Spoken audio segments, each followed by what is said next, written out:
Rabat et Manille affichent leur volonté de dynamiser leur coopération sectorielle dans des domaines porteurs.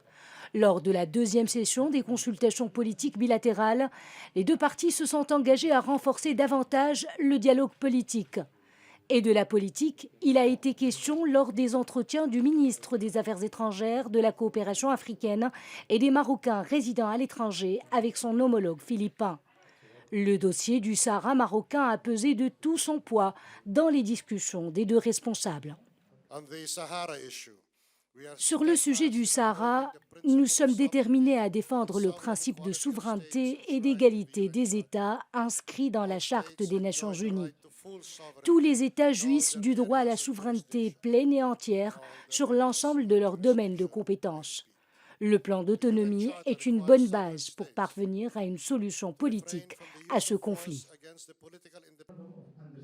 Et pour renforcer le cadre juridique des relations politiques et de coopération, des accords ont été signés dans les domaines de l'aérien, de la diplomatie et de la presse.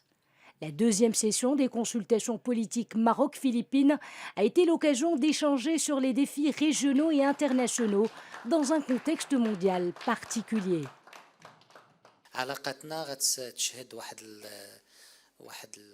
Nos relations connaîtront un saut qualitatif après cette visite à différents niveaux. Nous nous sommes mis d'accord sur un bon nombre de points. Concernant le domaine politique, il y avait un accord sur la lutte contre le séparatisme et l'appui à l'intégrité territoriale, en faveur duquel la communauté internationale doit se mobiliser. Aujourd'hui, le monde a besoin de pays forts qui préservent leur intégrité territoriale et leur souveraineté nationale.